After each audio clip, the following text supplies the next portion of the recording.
let's talk about the most important concept in nutrition: energy balance. Energy in versus energy out. And although it sounds simple, something that sounds simple in theory can be quite difficult to do in practice. So in this module, you're going to learn about what is energy balance or energy equation balance, how to actually calculate it. And this is also going to include a little bit of bonus as to what is your metabolism. Whether you've heard before your metabolism is either broken, slowed down, increased, or fast metabolism, slow metabolism, all this jargon, you're going to actually know how to influence your metabolism and how it changes throughout your entire journey. So when we think about energy balance, we need to think like a seesaw. So I want to draw a very terrible seesaw here. All right, seesaw, here we go. It's sort of even, isn't it? So when we think about energy in versus energy out, let's call this in and let's call this out. This category here is every single thing that goes into your mouth. Your drink, including booze, your food, even oils you eat, / sauces. And hopefully that's it. I can't see anything else going into your mouth that you don't get nutritional value from. And also, yeah, like I said before, alcohol is included in drinks too. Now, this is all the things that influence our energy. Okay, so let's look at energy out. Energy out, this is things like your BMR, which we'll get to shortly, what influences part of your metabolism. BMR, this is your total daily energy expenditure, TDEE. Your walking, your non-exercise activities, the steps, your workouts, etc. Even when you're doing chores around the house. So that's what influences your energy out, your exercise. This includes your fidgeting. Okay, fidgeting, everyone what I'm doing now is burning calories. Okay, fidgeting, walking the dog, you get my idea. So everything you do that equates to energy out. Okay, now here's the thing: if we kept this seesaw sort of in balance, if we keep this the same, if we keep energy in and energy out the exact same, we will hit maintenance. So we will not expect to lose any weight nor gain it. All right, so if your goal is to maintain weight, this is fantastic. So let's say if, for example, you're intaking around 2,500 calories per day and you're expending around 2,500 calories per day, weight will stay the same of a variance, but never stay the exact same.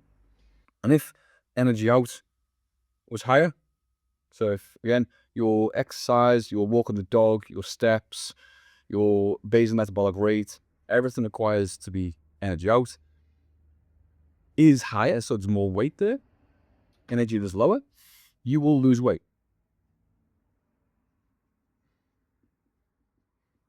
Okay, and if that's your goal, that's what you want to be aiming for. So your energy out needs to be higher than your energy in. However, if you're a little bit lazy, and if you don't move as much, and you're just hungry all the time, you start eating all the time, and if energy in is higher, so you go on the booze, you overeat, and you put loads of sauces and oils and things like that in your foods, and if energy in is just higher than energy out over a period of time, you'll expect to gain weight. Now, this isn't about obsessing over numbers, okay? This isn't about trying to get the exact calorie amount or to obsess every single day about how much you're taking in.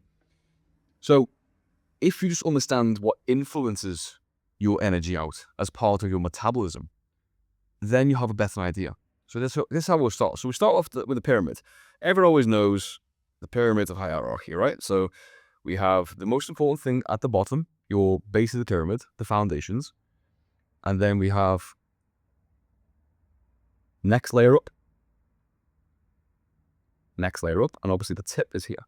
All right, so at the bottom of that pyramid, our base, our foundation, the one that is the majority of your metabolism, is going to be something called BMR, basal metabolic rate.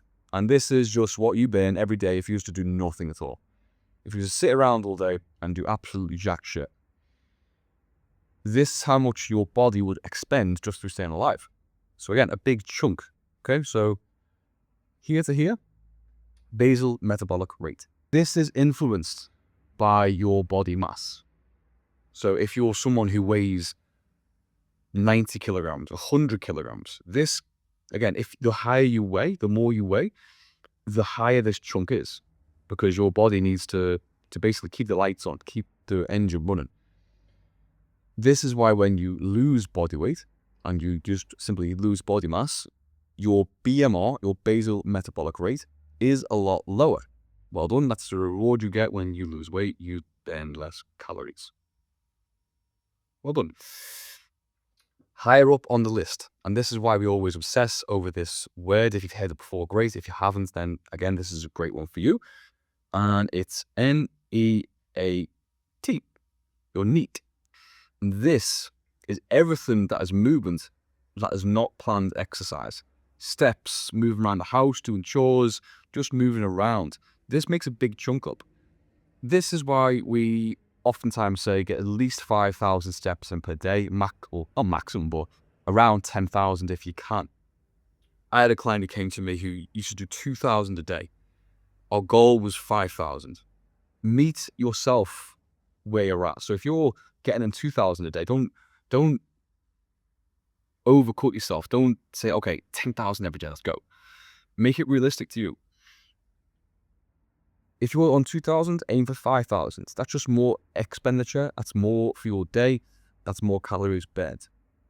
So always with this one, meet yourself halfway, basically. Here is your exercise expenditure. Your training, your weight training, your high rocks training, your conditioning training, whichever training you do, this is the one. So it's not actually as much as you think. Okay, it's not as much as your NEAT, and it's not as much as your BMR. Okay?